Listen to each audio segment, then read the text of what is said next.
Toity-toities, it is me, the BoomShoot Ken, here to play another demo of an upcoming Boomer Shooters, all over again. So what am I doing here? Well, let's bring this down so it's a little more readable. Right now I'm playing 7 upcoming Boomer Shooters.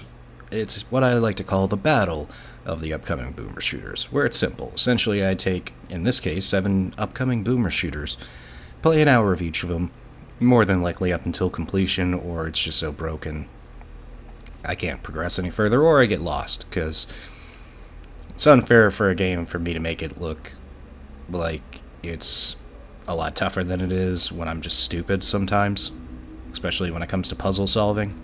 I full on admit that.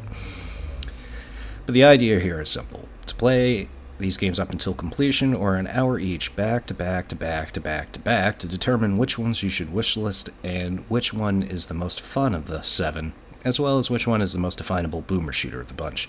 And my definition of that is basically as long as you're somewhere in between Duke Nukem 3D and Quake 2. And if you're touching that outer periphery of the definition between those two, that's enough for me to consider you at least Boomer Shooter diet. Again, I've seen people say Doom 2016 isn't a Boomer Shooter.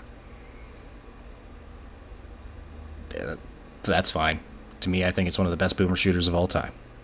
Especially on its hardest difficulty. It's phenomenal. Yeah.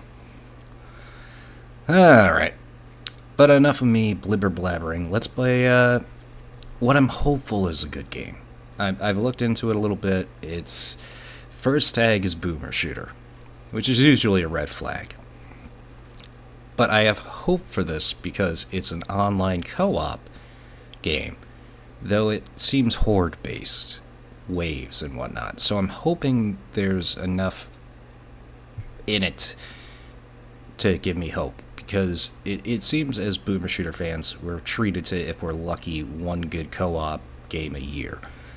Well, the last 2 years we've been pretty lucky. We had RoboQuest in 2023, and last year we had Echo Point Nova, which both phenomenal games. So here's to hoping this one's good. I'm going to turn up my camera because I want to let the demo do the speaking for itself, and I'm mostly going to just mute myself unless there's something worth noting. I'll turn back on my mic, but usually I like to let the demo do the speaking. Oh, also, I will proudly be the first person to follow these guys, because I'm a nice guy.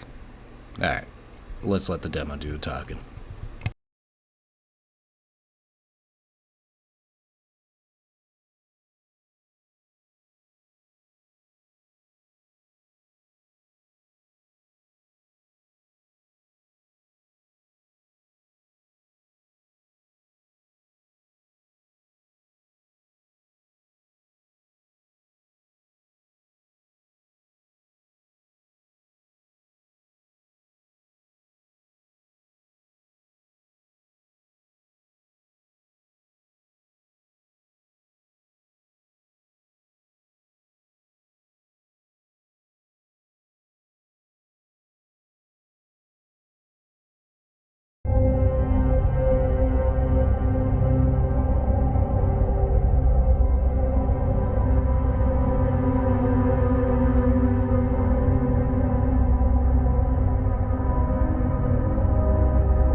Warning, warning, reactor is overheating.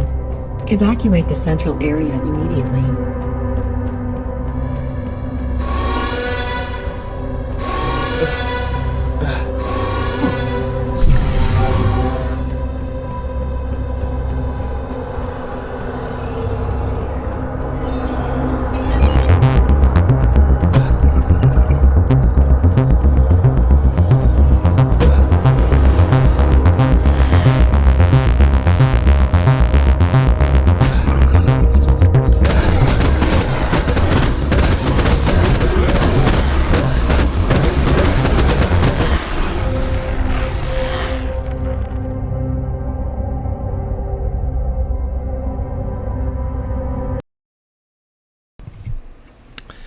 Okay, so that was a quick one, wasn't it?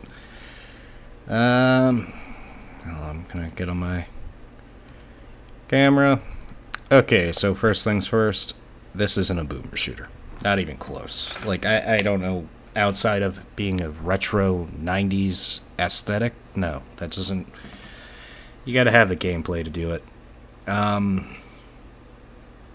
could play this more and try out some more of the guns, but based on that pistol alone, everything's a little shaky. I'm not a big fan of the movement style. I understand why they're going for it, because it's more arena-based horde mode. And maybe with other people, this could be fun. So I would say wishlist it if you are looking for an online co-op Call of Duty Zombies horde mode. That's in a retro PlayStation style aesthetic. Kind of looks like Strafe, but not as good. Definitely doesn't control as good as Strafe. And then I would wishlist it. Myself, personally, this isn't my bag. I don't really dig horde mode, ever. I need to have some level of exploration going on, and... yeah. It's fine. And I'm glad to be the first person to follow this developer. There's a good concept here. Again, if you want an online co-op Call of Duty zombie horde mode alternative, this might be the one for you. This just ain't my thing. So now I'm going to next be playing a sequel to a game apparently a lot of people liked and compared to Hexen. So we'll see what the demo's like for Arcos 2. I shall return.